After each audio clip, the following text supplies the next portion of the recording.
Alright folks, here we go. Video number 9 in the shuttle bus to RV conversion video. It's been a little while since I've done a video. I'll get to that in a second and explain a little bit why. First things first, for some reason YouTube's not letting me comment or reply to comments. I don't know what's going on with that, but somebody asked in the comments on the last video what we use to rhino line, quote unquote, the bus here. What this is actually, it is Rust-Oleum truck bed lining in a can. $6, $7, $8 in a can. Just to give you a rough idea, one can covered 2/3 of the front end here. It took us 8 or 10 cans to do the whole thing. Much cheaper alternative to actually having it painted if you get one that needs a paint job like ours did. So anyway, there's that. Second thing I wanted to mention, I've said in several of the videos, part of the reason we're doing this is number one, we wanted to be cheap about it. Number two, we wanted to be able to take all of our dogs with us and get a traditional RV, 22, 24 foot RV. They've got so much stuff just crammed in there. There's no space for the dogs, no space for you. We didn't like it, didn't want anything like that. So we did something like this, keeping clutter to a minimum on the inside. Well, part of the reason it's been a little while since I've done a video is, unfortunately, tragically, we lost one of our puppy dogs. It was a freak accident. I don't really want to get into it, but that's the reason it's been a little while since I've done a video. Anyway, moving on. You saw at the beginning here the little Jedi Life decal that we added on the front. And just something fun, continue with the Star Wars thing. Most cool wife letting me do that. The rest of everything we want to talk about is interior. Let's step to the back here so I can kind of show everything. Say hi to Honey and Izzy and Bella. There's Buddy, and Sweetie's just laid out. As you can see already, the inside looks a lot different. We had a little decal up there. So very true. And then we've got Jack that passed away. He's going to be going with us on all of our trips, at least in spirit. Alright, enough with that. As you can see, we've painted just an interior latex paint. Helpful tip number 2, I guess, of the video: sand down the surfaces before you paint. It's a pain, I know, but interior latex is not going to stick. You can try an enamel, it might work, I don't know. I already had a gallon of this blue interior latex, and again, it's a budget project. We're going to use what we got, so we sanded it down, and it worked really well. And we like the color too. Next thing we've done, we'll start over here on this side. We have our closet. The heater here is just wasted space. We didn't want to put a table or a cabinet over that. That's where our heat's coming from. We don't want anything to block it, but it's nothing else we could do with that space. So my wife actually had this brilliant idea. It's just black iron pipe, plumbing pipe if you would, 3/4 inch, and screwed down into the floor, and then comes up just short of the luggage rack, if you will. We'll hang all our clothes from that, and it's now usable space, and we can use this up here for something other than stuffing all of our clothes into. The second part of this, you can see the 5-gallon bucket. That's actually going to be our toilet. You see composting toilets online. Don't pay for those. They're not worth it. You can only get a certain number of uses out of them. They've got cedar, like mulch, powder, sawdust in the bottom of them. That's all that's in there. It's contained, yes, and that's nice. All we've done is just cut a pool noodle down, stuck it on there for some padding. We'll set a trash bag in, put some baking soda in it, use the bathroom, tie the trash bag up, throw it away whenever we stop. Simple, easy, very inexpensive, and no different than a composting toilet.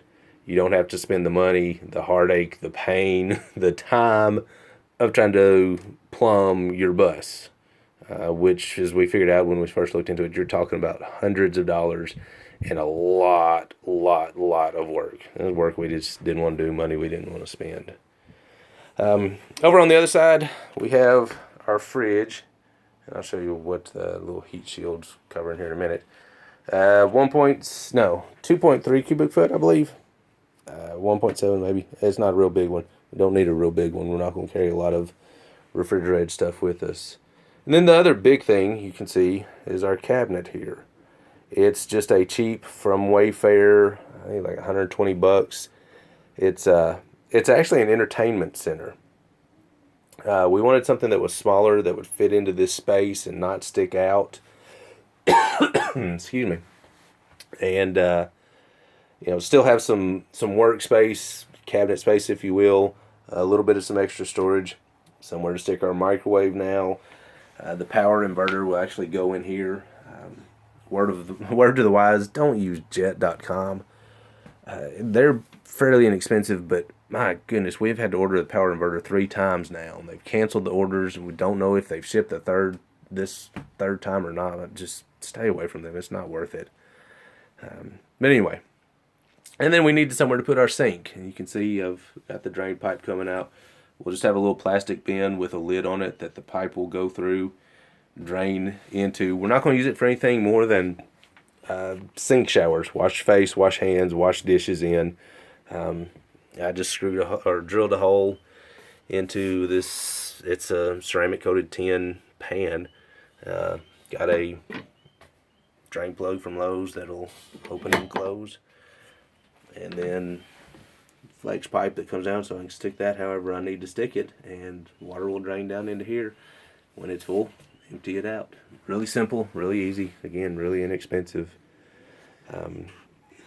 The power inverter, as I said, will sit above the microwave, and then we just got a little more storage over here, velcroed into place so it doesn't slide around.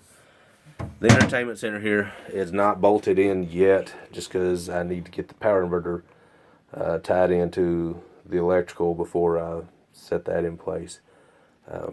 We'll have that done. Just all I'm using are L brackets, just on each side so it won't slide. I don't have to worry about setting any over here because it's just going to bump into that, and don't have to worry about setting any to the back side. Just something to keep it from moving to the interior of the bus or to the back of the bus. Same thing for the fridge, just going to bracket it in. And then also, that's the same thing that I've done here. We have a trundle bed that Velcro straps holding it in place, and then you can see just a metal hook wraps around the legs, and then I don't know if you can tell in the video, more L brackets back there poking up and holding it in place. And then again, we didn't want to go without the spare tire, so just bracket it in place. To get it out of there, all I got to do is pop one of those out and we can slide it out. And it doesn't take up all of our extra storage that we've got under there. So anyway, one final thing. This is the heat shield for, and I don't know if this is going to show up because of the bright sun, but let's see if it'll transition. There we go. Look at there. We have a skylight. Now, all these have emergency hatches there, and unfortunately ours broke. We were going to do this anyway, and just kind of upped our time frame. 2 foot by 2 foot piece of plexiglass, and set it on, siliconed it in real good, screwed it in, and there we go. We have a skylight. We had to do this and set it up there because that sucker will let through some heat. Great if we do any camping in the fall or winter months, but we're definitely going to have to put this thing up there to keep the heat out if we do any camping in the summer. We've also added a curtain right here at the top, across the top in the front. We'll add curtains down these windows. Hey, look, there's a mirror. And we'll add some more curtains over here. And then at that point, we'll be close to done. We're, I'd say, 90% of the way done as it is now. But anyway, that's it for this update. Possibly one more video. Just a heads up, we've created a new YouTube page, Facebook, Instagram, Twitter, all those, called The Dog Ventures, all one word. That's where we're going to put our videos for all the adventures we go on with our dogs. I'll probably put the actual final video once we're completely done on that page, and this may be the last one for here. But anyway, thanks for viewing. Hope this has been helpful. Again, comment if you want to. Hopefully the YouTube will let me comment back.